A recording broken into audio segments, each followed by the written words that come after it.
56।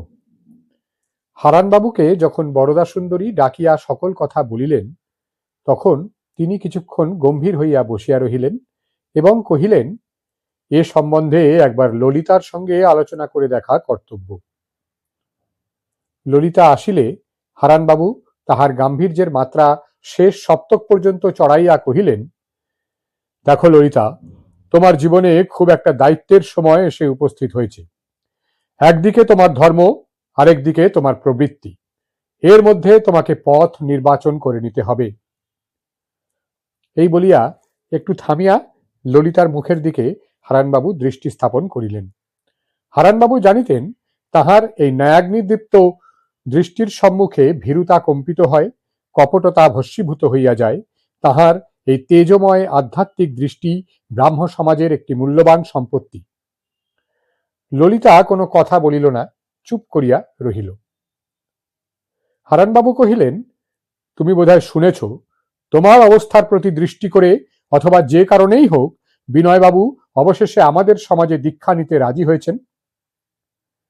ললিতা এ সংবাদ পূর্বে শুনে নাই। শুনিয়া তাহার মনে কি ভাব হইল তাহাও প্রকাশ করিল না।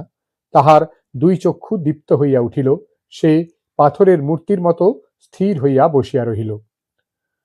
হারানবাবু কহিলেন, নিশ্চয়ই পরেশবাবু বিনয়ের এই বাধ্যতায় খুবই খুশি হয়েছেন, কিন্তু এতে যথার্থ খুশি হবার কোনো বিষয় আছে কিনা সে কথা তোমাকেই স্থির করতে হবে। সেই জন্য আজ আমি তোমাকে ব্রাহ্ম সমাজের নামে অনুরোধ করছি, নিজের উন্মত্ত প্রবৃত্তিকে এক পাশে সরিয়ে রাখো এবং কেবলমাত্র ধর্মের দিকে দৃষ্টি রক্ষা করে নিজের হৃদয়কে এই প্রশ্ন জিজ্ঞাসা করো, এতে খুশি হবার কি যথার্থ কারণ আছে? ললিতা এখনো চুপ করিয়া রহিল। হারানবাবু মনে করিলেন খুব কাজ হইতেছে। দ্বিগুণ উৎসাহের সহিত বলিলেন, দীক্ষা, দীক্ষা যে জীবনের কি পবিত্র মুহূর্ত সে কি আজ আমাকে বলতে হবে? সেই দীক্ষাকে কলুষিত করবে? সুখ সুবিধা বা আসক্তির আকর্ষণে আমরা ব্রাহ্ম সমাজে অসত্যকে পথ ছেড়ে দেব, কপটতাকে আদর করে আহ্বান করে আনব? বলো ললিতা, তোমার জীবনের সঙ্গে ব্রাহ্ম সমাজের এই দুর্গতির ইতিহাস কি চিরদিনের জন্য জড়িত হয়ে থাকবে? এখনো ললিতা কোনো কথা বলিল না। চৌকির হাতটা মুঠা দিয়া চাপিয়া ধরিয়া স্থির হইয়া বসিয়া রহিল। হারানবাবু কহিলেন, আসক্তির ছিদ্র দিয়ে দুর্বলতা যে মানুষকে কিরকম দুর্নিবার ভাবে আক্রমণ করে তা অনেক দেখেছি, এবং মানুষের দুর্বলতাকে যে কিরকম করে ক্ষমা করতে হয় তাও আমি জানি। কিন্তু যে দুর্বলতা কেবল নিজের জীবনকে নয়, শত সহস্র লোকের জীবনের আশ্রয়কে একেবারে ভিত্তিতে গিয়ে আঘাত করে, তুমিই বলো ললিতা, তাকে কি এক মুহূর্তের জন্য ক্ষমা করা যায়? তাকে ক্ষমা করবার অধিকার কি ঈশ্বর আমাদের দিয়েছেন? ললিতা চৌকি ছাড়িয়া উঠিয়া কহিল, না না পানুবাবু, আপনি ক্ষমা করবেন না। আপনার আক্রমণই পৃথিবী শুদ্ধ লোকের অভ্যাস হয়ে গেছে। আপনার ক্ষমা বোধহয় সকলের পক্ষে একেবারে অসহ্য হবে। এই বলিয়া ঘর ছাড়িয়া ললিতা চলিয়া গেল। বরদাসুন্দরী হারানবাবুর কথায় উদ্বিগ্ন হইয়া উঠিলেন। তিনি কোনো মতেই এখন বিনয়কে ছাড়িয়া দিতে পারেন না।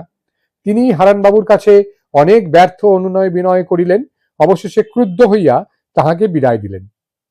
তাহার মুশকিল হইল এই যে পরেশবাবুকেও তিনি নিজের পক্ষে পাইলেন না, আবার হারানবাবুকেও না। এমন অভাবনীয় অবস্থা কেহ কখনো কল্পনাও করিতে পারিত না। হারানবাবুর সম্বন্ধে পুনরায় বরদাসুন্দরীর মত পরিবর্তন করিবার সময় আসিল। যতক্ষণ দীক্ষা গ্রহণের ব্যাপারটা বিনয় ঝাপসা করিয়া দেখিতেছিল, ততক্ষণ খুব জোরের সঙ্গেই সে আপনার সংকল্প প্রকাশ করিতেছিল। কিন্তু যখন দেখিল এজন্য ব্রাহ্ম সমাজে তাহাকে আবেদন করিতে হইবে এবং হারানবাবুর সঙ্গে এ লইয়া পরামর্শ চলিবে, তখন এই অনাবৃত প্রকাশ্যতার বিভীষিকা তাহাকে একান্ত কুণ্ঠিত করিয়া তুলিল। কোথায় গিয়া কাহার সঙ্গে এসে যে পরামর্শ করিবে কিছুই ভাবিয়া পাইল না। এমনকি আনন্দময়ীর কাছে যাওয়াও তাহার পক্ষে অসম্ভব হইল। রাস্তায় ঘুরিয়া বেড়াইবার মতো শক্তিও তাহার ছিল না। তাই সে আপনার জনহীন বাসার মধ্যে গিয়া উপরের ঘরে তক্তপোষের উপরে শুইয়া পড়িল। সন্ধ্যা হইয়া আসিয়াছে। অন্ধকার ঘরে চাকর বাতি আনিলেই তাহাকে বারণ করিবে মনে করিতেছে। এমন সময় বিনয় নিচে হইতে আহ্বান শুনিল, বিনয়বাবু, বিনয়বাবু। বিনয় যেন বাঁচিয়া গেল। সে যেন মরুভূমিতে তৃষ্ণার জল পাইল। এই মুহূর্তে একমাত্র সতীশ ছাড়া আর কেহই তাহাকে আরাম দিতে পারিত না। বিনয়ের নির্জীবতা ছুটিয়া গেল। কি ভাই সতীশ, বলিয়া সে বিছানা হইতে লাফাইয়া উঠিয়া জুতা পায়ে না দিয়াই দ্রুত পদে সিঁড়ি দিয়া নিচে নামিয়া গেল। দেখিল তাহার ছোট উঠোনটিতে সিঁড়ির সামনেই সতীশের সঙ্গে বরদা সুন্দরী দাঁড়িয়ে আছেন। আবার সেই সমস্যা, সেই লড়াই। শশব্যস্ত হইয়া বিনয় সতীশ ও বরদা সুন্দরীকে উপরের ঘরে লইয়া গেল। বরদা সুন্দরী সতীশকে কহিলেন, সতীশ, যা, তুই ওই বারান্দায় গিয়ে একটু বসগে যা। সতীশের এই নিরানন্দ নির্বাসন দণ্ডে ব্যথিত হইয়া বিনয় তাহাকে কতকগুলো ছবির বই বাহির করিয়া দিয়া পাশের ঘরে আলো জ্বালাইয়া বসাইয়া দিল। বরদা সুন্দরী যখন বলিলেন, বিনয়, তুমি তো ব্রাহ্ম সমাজের কাউকে জানো না, আমার হাতে একখানা চিঠি লিখে দাও, আমি কাল সকালেই নিজে গিয়ে সম্পাদক মহাশয়কে দিয়ে সমস্ত বন্দোবস্ত করে দেব, যাতে পরশু রবিবারেই তোমার দীক্ষা হয়ে যায়, তোমাকে আর কিছুই ভাবতে হবে না। তখন বিনয় কোনো কথাই বলিতে পারিল না। সে তাহার আদেশ অনুসারে একখানি চিঠি লিখিয়া বরদা সুন্দরীর হাতে দিয়া দিল। যাহা হোক, একটা কোনো পথে এমন করিয়া বাহির হইয়া পড়া তাহার দরকার হইয়াছিল যে ফিরিবার বা দ্বিধা করিবার কোনো উপায় মাত্র না থাকে। ললিতার সঙ্গে বিবাহের কথাটাও বরদা সুন্দরী একটুখানি পাড়িয়া রাখিলেন। বরদা সুন্দরী চলিয়া গেলে বিনয়ের মনে ভারী একটা যেন বিতৃষ্ণা বোধ হইতে লাগিল। এমনকি ললিতার স্মৃতিও তাহার মনের মধ্যে কেমন একটু বেসুরে বাজিতে লাগিল। তাহার মনে হইতে লাগিল যেন বরদা সুন্দরীর এই অশোভন ব্যস্ততার সঙ্গে ললিতারও একটা কোথাও যোগ আছে। নিজের প্রতি শ্রদ্ধার হ্রাসের সঙ্গে সঙ্গেই সকলের প্রতি তাহার শ্রদ্ধা যেন নামিয়া পড়িতে লাগিল। বরদা সুন্দরী বাড়ি আসিয়াই মনে করিলেন ললিতাকে তিনি আজ খুশি করিয়া দিবেন। ললিতা যে বিনয়কে ভালোবাসে তাহা তিনি নিশ্চয়ই বুঝিয়াছিলেন।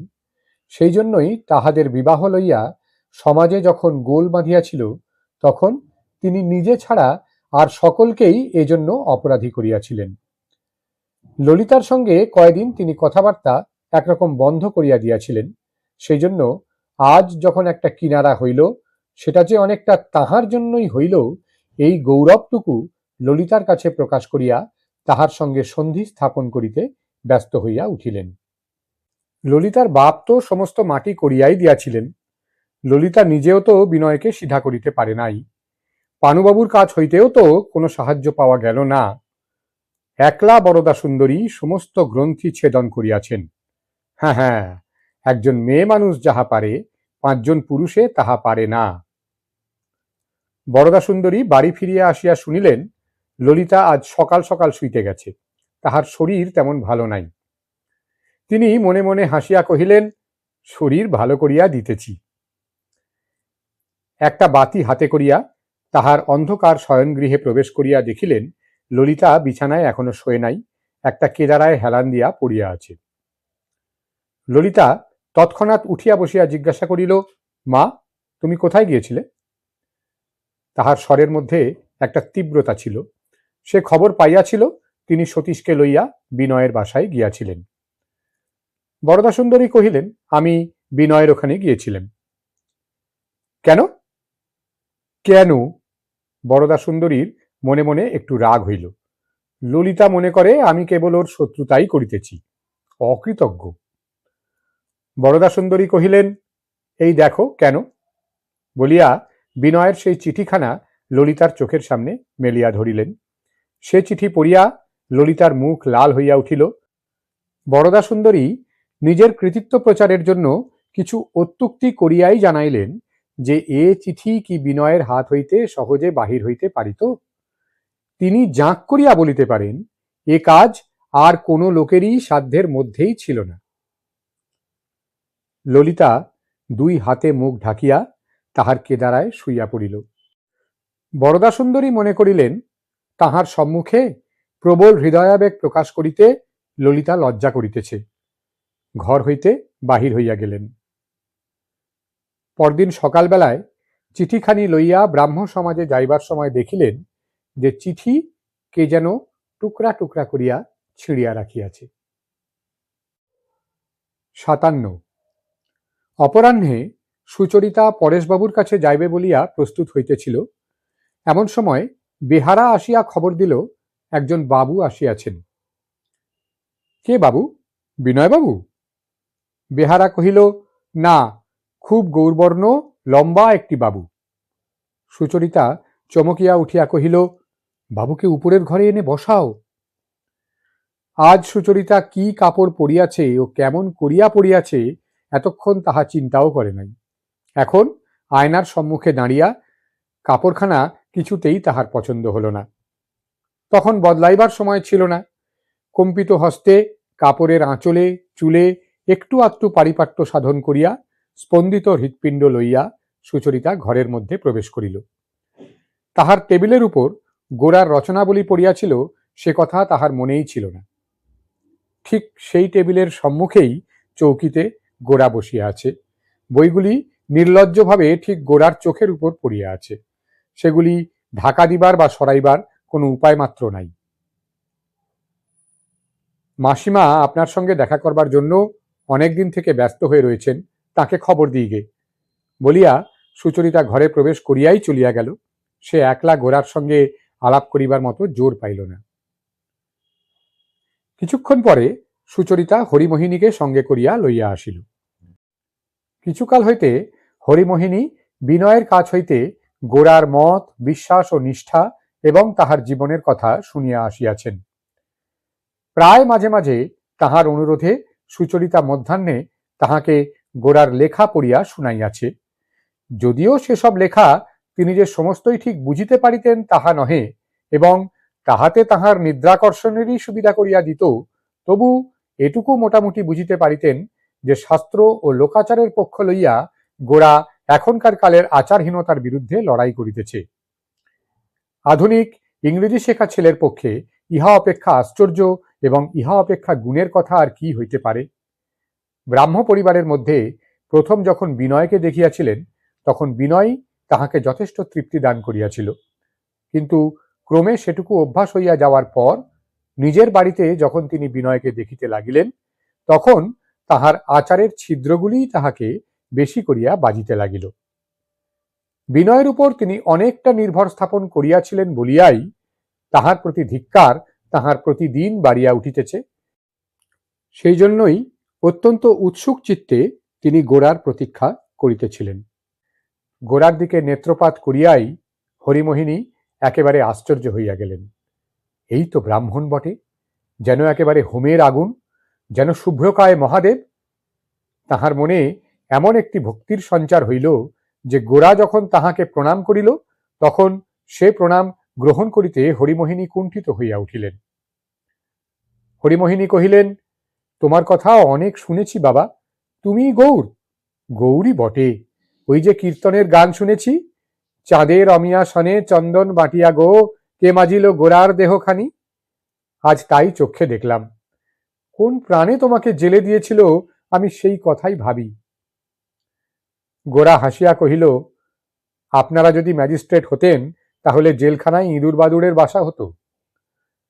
হরিমোহিনী কহিলেন, না বাবা, পৃথিবীতে চোর জুয়াচোরের অভাব কি? ম্যাজিস্ট্রেটের কি চোখ ছিল না? তুমি যে সে কেউ নও, তুমি যে ভগবানের লোক সে তো মুখের দিকে তাকালেই টের পাওয়া যায়। জেলখানা আছে বলেই কি জেলে দিতে হবে? বাপরে, এ কেমন বিচার? গোরা কহিল, মানুষের মুখের দিকে তাকালে পাছে ভগবানের রূপ চোখে পড়ে, তাই ম্যাজিস্ট্রেট কেবল আইনের বইয়ের দিকে তাকিয়ে কাজ করে। নইলে মানুষকে চাবুক, জেল, দ্বীপান্তর, ফাঁসি দিয়ে তাদের চোখে কি ঘুম থাকতো না মুখে ভাত রুচত? হরিমোহিনী কহিলেন, যখনই ফুরসত পাই রাধারানীর কাছ থেকে তোমার বই পড়িয়ে শুনি। কবে তোমার নিজের মুখ থেকে ভালো ভালো সব কথা শুনতে পাবো মনে এই প্রত্যাশা করে এতদিন ছিলুম। আমি মূর্খ মেয়ে মানুষ আর বড় দুঃখিনী, সব কথা বুঝিও নে, আবার সব কথায় মনও দিতে পারি নে, কিন্তু বাবা তোমার কাছ থেকে কিছু জ্ঞান পাবো এ আমার খুব বিশ্বাস রয়েছে। গোরা বিনয় সহকারে এ কথার কোনো প্রতিবাদ না করিয়া চুপ করিয়া রহিল। হরিমোহিনী কহিলেন, বাবা তোমাকে কিছু খেয়ে যেতে হবে। তোমার মতো ব্রাহ্মণের ছেলেকে আমি অনেক দিন খাওয়াইনি। আজকের যা আছে তাই দিয়ে মিষ্টিমুখ করে যাও, কিন্তু আরেক দিন আমার ঘরে তোমার নিমন্ত্রণ রইল। এই বলিয়া হরিমোহিনী যখন আহারের ব্যবস্থা করিতে গেলেন, তখন সুচরিতার বুকের ভিতর তোলপাড় করিতে লাগিল। গোরা একেবারে আরম্ভ করিয়া দিল, বিনয় আজ আপনার এখানে এসেছিল? সুচরিতা কহিল, হ্যাঁ। গোরা কহিল, তারপরে বিনয়ের সঙ্গে আমার আর দেখা হয়নি, কিন্তু আমি জানি কেন সে এসেছিল। গোরা একটু থামিল, সুচরিতাও চুপ করিয়া রহিল। গোরা কহিল, আপনারা ব্রাহ্মমতে বিনয়ের বিবাহ দেবার চেষ্টা করছেন, এটা কি ভালো করছেন? এই খোঁচাটুকু খাইয়া সুচরিতার মন হইতে লজ্জা সংকোচের জড়তা একেবারে দূর হইয়া গেল। সে গোরার মুখের দিকে চোখ তুলিয়া কহিল, ব্রাহ্মমতে বিবাহকে ভালো কাজ বলে মনে করব না, এই কি আপনি আমার কাছ থেকে প্রত্যাশা করেন? গোরা কহিল, আপনার কাছে আমি কোন রকম ছোট প্রত্যাশা করি নে, এ আপনি নিশ্চয়ই জানবেন। সম্প্রদায়ের লোকের কাছ থেকে মানুষ যেটুকু প্রত্যাশা করতে পারে, আমি আপনার কাছ থেকে তার চেয়ে অনেক বেশি করি। কোনো একটা দলকে সংখ্যায় বড় করে তোলাই যে সমস্ত কুলি সর্দারের কাজ, আপনি সে শ্রেণীর নন, এ আমি খুব জোর করে বলতে পারি। আপনি নিজেও যাতে নিজেকে ঠিক মতন বুঝতে পারেন, এইটি আমার ইচ্ছে। অন্য 5 জনের কথায় ভুলে আপনি নিজেকে ছোট বলে জানবেন না। আপনি কোনো একটি দলের লোক মাত্র নন, এ কথাটা আপনাকে নিজের মনের মধ্যে থেকে নিজে স্পষ্ট বুঝতে হবে। সুচরিতা মনের সমস্ত শক্তিকে জাগাইয়া সতর্ক হইয়া শক্ত হইয়া বসিল। কহিল, আপনিও কি কোনো দলের লোক নন? গোরা কহিল, আমি হিন্দু। হিন্দু তো কোনো দল নয়, হিন্দু একটা জাতি। এ জাতি এত বৃহৎ যে কিসে এই জাতির জাতিত্ব তা কোনো সংজ্ঞার দ্বারা সীমাবদ্ধ করে বলাই যায় না। সমুদ্র যেমন ঢেউ নয়, হিন্দু তেমনি দল নয়। সুচরিতা কহিল, হিন্দু যদি দল নয় তবে দলাদলি করে কেন? গোরা কহিল, মানুষকে মারতে গেলে সে ঠেকাতে যায় কেন? তার প্রাণ আছে বলে। পাথরই সকল রকম আঘাতে চুপ করে পড়ে থাকে। সুচরিতা কহিল, আমি যাকে ধর্ম বলে জ্ঞান করেছি, হিন্দু যদি তাকে আঘাত বলে গণ্য করে, তবে সে স্থলে আমাকে আপনি কি করতে বলেন? গোরা কহিল, তখন আমি আপনাকে বলবো যে যেটাকে আপনি কর্তব্য মনে করছেন, সেটা যখন হিন্দু জাতি বলে এত বড় একটি বিরাট সত্তার পক্ষে বেদনাকর আঘাত, তখন আপনাকে খুব চিন্তা করে দেখতে হবে আপনার মধ্যে কোনো ভ্রম, কোনো অন্ধতা আছে কিনা। আপনি সব দিক সব রকম চিন্তা করে দেখেছেন কিনা। দলের লোকের সংস্কারকে কেবলমাত্র অভ্যাস বা আলস্যবশত সত্য বলে ধরে নিয়ে এত বড় একটা উৎপাত করতে প্রবৃত্ত হওয়া ঠিক নয়।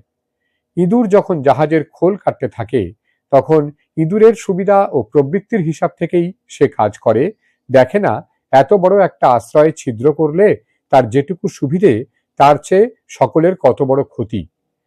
আপনাকেও তেমনি ভেবে দেখতে হবে, আপনি কি কেবল আপনার দলটির কথা ভাবছেন, না সমস্ত মানুষের কথা ভাবছেন? সমস্ত মানুষ বললে কতটা বোঝায় তা জানেন? তার কত রকমের প্রকৃতি, কত রকমের প্রবৃত্তি, কত রকমের প্রয়োজন।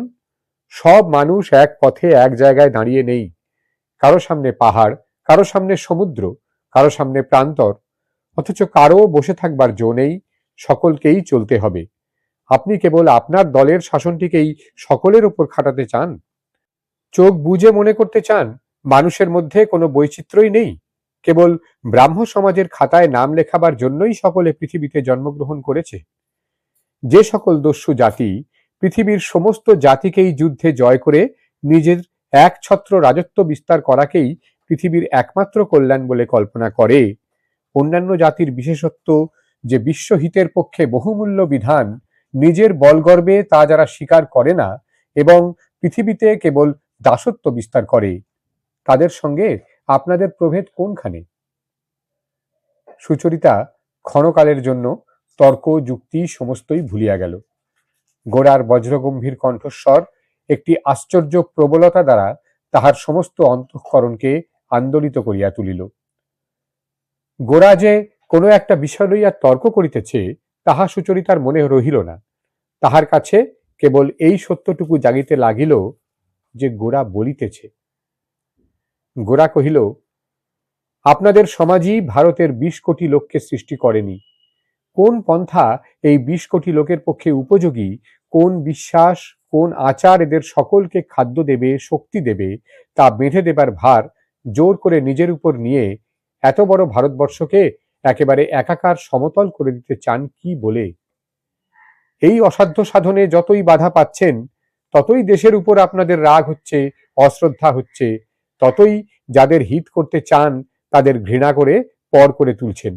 অথচ যে ঈশ্বর মানুষকে বিচিত্র করে সৃষ্টি করেছেন এবং বিচিত্রই রাখতে চান, তাকেই আপনারা পূজা করেন, এই কথা কল্পনা করেন। যদি সত্যই আপনারা তাকে মানেন, তবে তাঁর বিধানকে আপনারা স্পষ্ট করে দেখতে পান না কেন? নিজের বুদ্ধির এবং দলের অহংকারে কেন এর তাৎপর্যটি গ্রহণ করছেন না? সুচরিতা কিছু মাত্র উত্তর দিবার চেষ্টা না করিয়া চুপ করিয়া গোরার কথা শুনিয়া যাইতেছে দেখিয়া গোরার মনে করুণার সঞ্চার হইল। সে একটুখানি থামিয়া গলা নামাইয়া কহিল, আমার কথাগুলো আপনার কাছে হয়তো কঠোর শোনাচ্ছে, কিন্তু আমাকে একটা বিরুদ্ধ পক্ষের মানুষ বলে মনে কোনো বিদ্রোহ রাখবেন না। আমি যদি আপনাকে বিরুদ্ধ পক্ষ বলে মনে করতুম, তাহলে কোনো কথাই বলতুম না। আপনার মনে যে একটি স্বাভাবিক উদার শক্তি আছে, সেটা দলের মধ্যে সংকুচিত হচ্ছে বলে আমি কষ্ট বোধ করছি। সুচরিতার মুখ আরক্তিম হইল। সে কহিল, না না, আমার কথা আপনি কিছু ভাববেন না, আপনি বলে যান, আমি বোঝবার চেষ্টা করছি।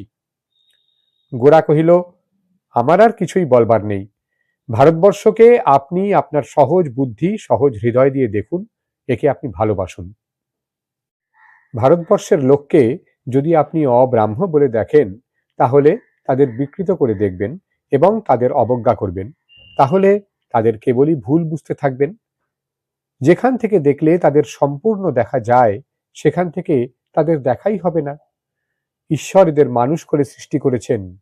এরা নানা রকম করে ভাবে, নানা রকম করে চলে, এদের বিশ্বাস, এদের সংস্কার নানা রকম, কিন্তু সমস্তেরই ভিত্তিতে একটি মনুষ্যত্ব আছে।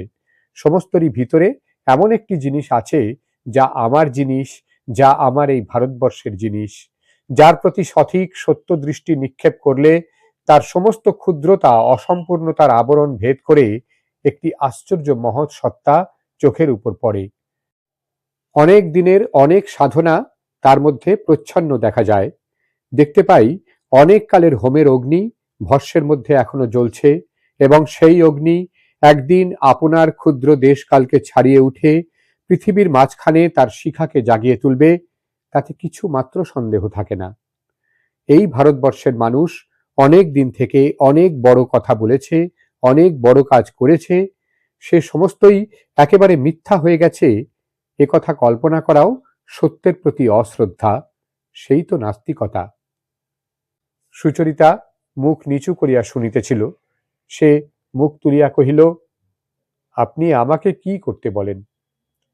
গোরা কহিল, আমি আর কিছু বলি নে, আমি কেবল বলি, আপনাকে এই কথাটা বুঝে দেখতে হবে যে হিন্দু ধর্ম মায়ের মতো নানা ভাবের, নানা মতের লোককে কোল দেবার চেষ্টা করেছে। অর্থাৎ কেবল হিন্দু ধর্মই জগতে মানুষকে মানুষ বলেই স্বীকার করেছে, দলের লোক বলে গণ্য করেনি। হিন্দু ধর্ম মূঢ়কেও মানে, জ্ঞানীকেও মানে, এবং কেবলমাত্র জ্ঞানের এক মূর্তিকেই মানে না, জ্ঞানের বহু প্রকার বিকাশকে মানে। খ্রিস্টানরা বৈচিত্র্যকে স্বীকার করতে চায় না। তারা বলে, এক পারে খ্রিস্টান ধর্ম, আরেক পারে অনন্ত বিনাশ, এর মাঝখানে কোনো বিচিত্রতা নেই। আমরা সেই খ্রিস্টানদের কাছ থেকেই পাঠ নিয়েছি, তাই হিন্দু ধর্মের বৈচিত্র্যের জন্য লজ্জা পাই। এই বৈচিত্র্যের ভিতর দিয়েই হিন্দু ধর্ম যে এককে দেখবার জন্য সাধনা করছে, সেটা আমরা দেখতে পাইনি। এই খ্রিস্টানি শিক্ষার পাক মনের চারদিক থেকে খুলে ফেলে মুক্তি লাভ না করলে আমরা হিন্দু ধর্মের সত্য পরিচয় পেয়ে গৌরবের অধিকারী হব না। কেবল গোরার কথা শোনা নহে, সুচরিতা যেন গোরার কথা সম্মুখে দেখিতেছিল। গোরার চোখের মধ্যে দূর ভবিষ্যৎ নিবন্ধ যে একটি ধ্যান দৃষ্টি ছিল, সেই দৃষ্টি এবং বাক্য সুচরিতার কাছে এক হইয়া দেখা দিল। লজ্জা ভুলিয়া, আপনাকে ভুলিয়া ভাবের উৎসাহে উদ্দীপ্ত গোরার মুখের দিকে সুচরিতা চোখ তুলিয়া চাহিয়া রহিল। এই মুখের মধ্যে সুচরিতা এমন একটি শক্তি দেখিল, যে শক্তি পৃথিবীতে বড় বড় সংকল্পকে যেন যোগ বলে সত্য করিয়া তোলে। সুচরিতা তাহার সমাজের অনেক বিদ্বান ও বুদ্ধিমান লোকের কাছে অনেক তত্ত্বালোচনা শুনিয়াছে, কিন্তু গোরার এ তো আলোচনা নহে, এ যেন সৃষ্টি। ইহা এমন একটা প্রত্যক্ষ ব্যাপার, যাহা এককালে সমস্ত শরীর মনকে অধিকার করিয়া বসে। সুচরিতা আজ বজ্রপাণি ইন্দ্রকে দেখিতেছিল। বাক্য যখন প্রবল মন্দ্রে কর্ণে আঘাত করিয়া তাহার বক্ষ কপাটকে স্পন্দিত করিতেছিল, সেই সঙ্গে বিদ্যুতের তীব্র ছটা তাহার রক্তের মধ্যে ক্ষণে ক্ষণে নৃত্য করিয়া উঠিতেছিল। গোরার মতের সঙ্গে তাহার মতের কোথায় কি পরিমাণ মিল আছে বা মিল নাই, তাহা স্পষ্ট করিয়া দেখিবার শক্তি সুচরিতার রহিল না। এমন সময় সতীশ ঘরে প্রবেশ করিল। গোরাকে সে ভয় করিত, তাই তাহাকে এড়াইয়া সে তাহার দিদির পাশ ঘেঁষিয়া দাঁড়াইল এবং আস্তে আস্তে বলিল, পানুবাবু এসেছেন। সুচরিতা চমকিয়া উঠিল, তাহাকে কে যেন মারিল। পানুবাবুর আশাটাকে সে কোনো প্রকারে ঠেলিয়া সরাইয়া চাপা দিয়া একেবারে বিলুপ্ত করিয়া দিতে পারিলে বাঁচে, এমনই তাহার অবস্থা হইল। সতীশের মৃদু কণ্ঠস্বর গোরা শুনিতে পায় নাই মনে করিয়া সুচরিতা তাড়াতাড়ি উঠিয়া পড়িল। সে একেবারে সিঁড়ি বাহিয়া নিচে আসিয়া হারানবাবুর সম্মুখে উপস্থিত হইয়াই কহিল, আমাকে মাফ করবেন, আজ আপনার সঙ্গে কথাবার্তার সুবিধে হবে না। হারানবাবু জিজ্ঞাসা করিলেন, কেন সুবিধে হবে না?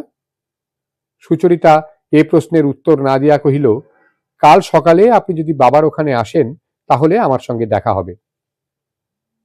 হারানবাবু কহিলেন, আজ বুঝি তোমার ঘরে লোক আছে? এ প্রশ্ন এড়াইয়া সুচরিতা কহিল, আজ আমার অবসর হবে না, আজ আপনি দয়া করে মাফ করবেন। হারানবাবু কহিলেন, কিন্তু রাস্তা থেকে গৌরমোহন বাবুর গলার স্বর শুনলুম যে, তিনি আছেন বুঝি? এ প্রশ্নকে সুচরিতা আর চাপা দিতে পারিল না, মুখ লাল করিয়া বলিল, হ্যাঁ আছেন। হারানবাবু কহিলেন, ভালোই হয়েছে, তার সঙ্গে আমার কথা ছিল। তোমার হাতে যদি বিশেষ কোনো কাজ থাকে তাহলে আমি ততক্ষণ গৌরমোহন বাবুর সঙ্গে আলাপ করব। বলিয়া সুচরিতার কাছ হইতে কোনো সম্মতির প্রতীক্ষা না করিয়া তিনি সিঁড়ি দিয়া উঠিতে লাগিলেন। সুচরিতা পার্শ্ববর্তী হারানবাবুর প্রতি কোনো লক্ষ্য না করিয়া ঘরে প্রবেশ করিয়া গোরাকে কহিল, মাসি আপনার জন্য খাবার তৈরি করতে গেছেন, আমি তাকে একবার দেখে আসি। এই বলিয়া সে দ্রুত পদে বাহির হইয়া গেল এবং হারানবাবু গম্ভীর মুখে একটা চৌকি অধিকার করিয়া বসিলেন। হারানবাবু কহিলেন, কিছু রোগা দেখছি যেন? গোরা কহিল, আজ্ঞা হ্যাঁ, কিছুদিন রোগা হবার চিকিৎসাই চলছিল। হারানবাবু কণ্ঠস্বর স্নিগ্ধ করিয়া কহিলেন, তাই তো, আপনাকে খুব কষ্ট পেতে হয়েছে। গোরা কহিল, যেরকম আশা করা যায় তার চেয়ে বেশি কিছুই নয়। হারানবাবু কহিলেন, বিনয়বাবু সম্বন্ধে আপনার সঙ্গে কিছু আলোচনা করবার আছে। আপনি বোধহয় শুনেছেন, আগামী রবিবারে ব্রাহ্ম সমাজে দীক্ষা নেবার জন্য তিনি আয়োজন করেছেন। গোরা কহিল, না, আমি শুনিনি। হারানবাবু জিজ্ঞাসা করিলেন, আপনার এতে সম্মতি আছে? গোরা কহিল, বিনয় তো আমার সম্মতি চায়নি।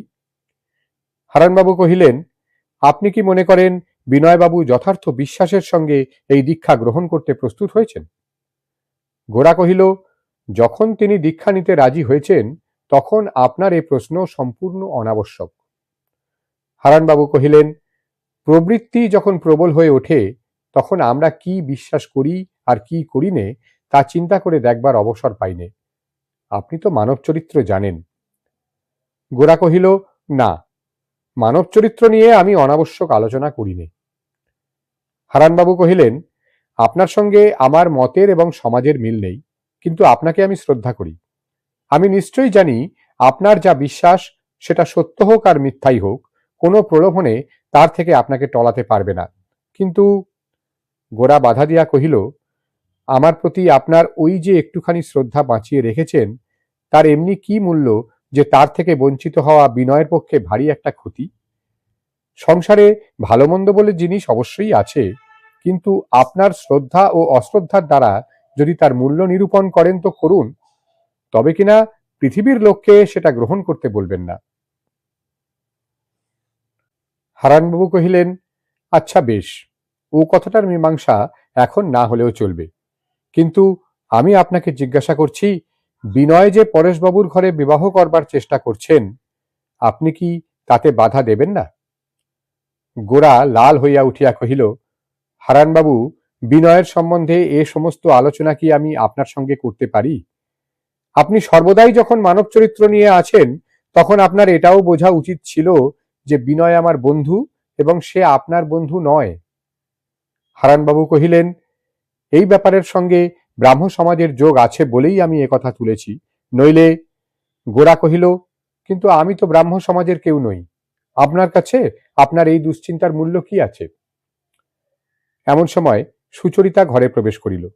হারানবাবু তাহাকে কহিলেন, সুচরিতা, তোমার সঙ্গে আমার একটু বিশেষ কথা আছে। এটুকু বলিবার যে কোনো আবশ্যক ছিল তাহা নহে। গোরার কাছে সুচরিতার সঙ্গে বিশেষ ঘনিষ্ঠতা প্রকাশ করিবার জন্যই হারানবাবু গায়ে পড়িয়া কথাটা বলিলেন। সুচরিতা তাহার কোনো উত্তরই করিল না। গোরা নিজের আসনে অটল হইয়া বসিয়া রহিল। হারানবাবুকে বিশ্রামালাপের অবকাশ দিবার জন্য সে উঠিবার কোনো প্রকার লক্ষণ দেখাইল না। হারানবাবু কহিলেন, সুচরিতা, একবার ও ঘরে চলো তো, একটা কথা বলে নি। সুচরিতা তাহার উত্তর না দিয়া গোরার দিকে চাহিয়া জিজ্ঞাসা করিল, আপনার মা ভালো আছেন? গোরা কহিল, মা ভালো নেই এমন তো কখনো দেখিনি। সুচরিতা কহিল, ভালো থাকবার শক্তি যে তাঁর পক্ষে কত সহজ তা আমি দেখেছি। গোরা যখন জেলে ছিল তখন আনন্দময়ীকে সুচরিতা দেখিয়াছিল, সেই কথা স্মরণ করিল। এমন সময় হারানবাবু হঠাৎ উপর হইতে একটা বই তুলিয়া লইলেন এবং সেইটা খুলিয়া প্রথমে লেখকের নাম দেখিয়া লইলেন, তাহার পরে বইখানা যেখানে সেখানে খুলিয়া চোখ বুলাইতে লাগিলেন। সুচরিতা লাল হইয়া উঠিল। বইখানা কি তাহা গোরা জানিত, তাই গোরা মনে মনে একটু হাসিল। হারানবাবু জিজ্ঞাসা করিলেন, গৌরমোহনবাবু, আপনার এ বুঝি ছেলেবেলাকার লেখা? গোরা হাসিয়া কহিল, সে ছেলেবেলা এখনো চলছে। কোনো কোনো প্রাণীর ছেলেবেলা অতি অল্প দিনেই ফুরিয়ে যায়, কারো ছেলেবেলা কিছু দীর্ঘকাল স্থায়ী হয়। সুচরিতা চৌকি হইতে উঠিয়া কহিল, গৌরমোহনবাবু, আপনার খাবার এতক্ষণে তৈরি হয়েছে, আপনি তাহলে ও ঘরে একবার চলুন। মাসি আবার পানুবাবুর কাছে বের হবেন না, তিনি হয়তো আপনার জন্য অপেক্ষা করছেন। এই শেষ কথাটা সুচরিতা হারানবাবুকে বিশেষ করিয়া আঘাত করিবার জন্যই বলিল। সে আজ অনেক সহিয়াছে, কিছুটা ফিরাইয়া না দিয়া থাকিতে পারিল না। গোরা উঠিল। অপরাজিত হারানবাবু কহিলেন, আমি তবে অপেক্ষা করি। সুচরিতা কহিল, কেন মিথ্যে অপেক্ষা করবেন, আজ আর সময় হয়ে উঠবে না। কিন্তু হারানবাবু উঠিলেন না। সুচরিতা ও গোরা ঘর হইতে বাহির হইয়া গেল। গোরাকে এ বাড়িতে দেখিয়া ও তাহার প্রতি সুচরিতার ব্যবহার লক্ষ্য করিয়া হারানবাবুর মন সশস্ত্র জাগিয়া উঠিল। ব্রাহ্ম সমাজ হইতে সুচরিতা কি এমন করিয়া স্খলিত হইয়া যাইবে? তাহাকে রক্ষা করিবার কেহই নাই। যেমন করিয়া হউক ইহার প্রতিরোধ করিতেই হইবে। হারানবাবু একখানা কাগজ টানিয়া লইয়া সুচরিতাকে পত্র লিখিতে বসিলেন। হারানবাবুর কতগুলি বাঁধা বিশ্বাস ছিল, তাহার মধ্যে এও একটি যে সত্যের দোহাই দিয়া যখন তিনি ভর্ৎসনা করেন তখন তাহার তেজস্বী বাক্য নিষ্ফল হইতে পারে না। শুধু বাক্যই একমাত্র জিনিস নহে, মানুষের মন বলিয়া একটা পদার্থ আছে, সে কথা তিনি চিন্তাই করেন না। আহারান্তে হরিমোহিনীর সঙ্গে অনেকক্ষণ আলাপ করিয়া গোরা তাহার লাঠি লইবার জন্য যখন সুচরিতার ঘরে আসিল, তখন সন্ধ্যা হইয়া আসিয়াছে। সুচরিতার ডেস্কের উপর বাতি জ্বলিতেছে। হারানবাবু চলিয়া গেছেন। সুচরিতার নাম লেখা একখানি চিঠি টেবিলের উপর শয়ান রহিয়াছে, সেখানি ঘরে প্রবেশ করিলেই চোখে পড়ে। সেই চিঠি দেখিয়াই গোরার বুকের ভেতরটা অত্যন্ত শক্ত হইয়া উঠিল। চিঠি যে হারানবাবুর লেখা তাহাতে সন্দেহ ছিল না। সুচরিতার প্রতি হারানবাবুর যে একটা বিশেষ অধিকার আছে তাহা গোরা জানিত, সেই অধিকারের যে কোনো ব্যত্যয় ঘটিয়াছে তাহা সে জানিত না। আজ যখন সতীশ সুচরিতার কানে কানে হারানবাবুর আগমন বার্তা জ্ঞাপন করিল এবং সুচরিতা সচকিত হইয়া দ্রুতপদে নিচে চলিয়া গেল ও অল্পকাল পরেই নিজে তাহাকে সঙ্গে করিয়া উপরে লইয়া আসিল, তখন গোরার মনে খুব একটা বেসুর বাজিয়াছিল। তাহার পরে হারানবাবুকে যখন ঘরে একলা ফেলিয়া সুচরিতা গোরাকে খাইতে লইয়া গেল, তখন সে ব্যবহারটা একটু কড়া ঠেকিয়াছিল বটে, কিন্তু ঘনিষ্ঠতার স্থলে এরূপ রূঢ় ব্যবহার চলিতে পারে মনে করিয়া গোরা সেটাকে আত্মীয়তার লক্ষণ বলিয়াই স্থির করিয়াছিল। তাহার পরে টেবিলের উপর এই চিঠিখানা দেখিয়া গোরা খুব একটা ধাক্কা পাইল। চিঠি বড় একটা রহস্যময় পদার্থ। বাহিরে কেবল নামটুকু দেখাইয়া সব কথাই সে ভিতরে রাখিয়া দেয় বলিয়া মানুষকে সে নিতান্ত অকারণে নাকাল করিতে পারে। গোরা সুচরিতার মুখের দিকে চাহিয়া কহিল, আমি কাল আসব। সুচরিতা আনত নেত্রে কহিল, আচ্ছা। গোরা বিদায় লইতে উন্মুখ হইয়া হঠাৎ থামিয়া দাঁড়াইয়া বলিয়া উঠিল, ভারতবর্ষের সৌরমণ্ডলের মধ্যেই তোমার স্থান। তুমি আমার আপন দেশের। কোনো ধূমকেতু এসে তোমাকে যে তার পুচ্ছ দিয়ে ঝেঁটিয়ে শূন্যের মধ্যে নিয়ে চলে যাবে, সে কোনো মতেই হতে পারবে না। যেখানে তোমার প্রতিষ্ঠা, সেইখানেই তোমাকে দৃঢ় করে প্রতিষ্ঠিত করব, তবে আমি ছাড়ব। সে জায়গায় তোমার সত্য, তোমার ধর্ম তোমাকে পরিত্যাগ করবে, এই কথা এরা তোমাকে বুঝিয়েছে। আমি তোমাকে স্পষ্ট করে জানিয়ে দেব, তোমার সত্য, তোমার ধর্ম কেবল তোমার কিংবা আর দু চারজনের মত বা বাক্য নয়, সে চারিদিকের সঙ্গে অসংখ্য প্রাণের সূত্রে জড়িত। তাকে ইচ্ছে করলেই বন থেকে উপড়ে নিয়ে টবের মধ্যে পোঁতা যায় না। যদি তাকে উজ্জ্বল করে সজীব করে রাখতে চাও, যদি তাকে সর্বাঙ্গীন রূপে সার্থক করে তুলতে চাও, তবে তোমার জন্মের বহু পূর্বে যে লোক সমাজের হৃদয়ের মধ্যে তোমার স্থান নির্দিষ্ট হয়ে গেছে, সেইখানে তোমাকে আসন নিতেই হবে। কোনো মতেই বলতে পারবে না আমি ওর পর, ও আমার কেউ নয়। এ কথা যদি বলো, তবে তোমার সত্য, তোমার ধর্ম, তোমার শক্তি একেবারে ছায়ার মতো ম্লান হয়ে যাবে। ভগবান তোমাকে যে জায়গায় পাঠিয়ে দিয়েছেন, সে জায়গা যেমনি হোক, তোমার মত যদি সেখান থেকে তোমাকে টেনে সরিয়ে নিয়ে যায়, তবে তাতে করে কখনোই তোমার মতের জয় হবে না। এই কথাটা আমি তোমাকে নিশ্চয়ই বুঝিয়ে দেব। আমি কাল আসব। এই বলিয়া গোরা চলিয়া গেল। ঘরের ভিতরকার বাতাস যেন অনেকক্ষণ ধরিয়া কাঁপিতে লাগিল। সুচরিতা মূর্তির মতো নিস্তব্ধ হইয়া বসিয়া রহিল।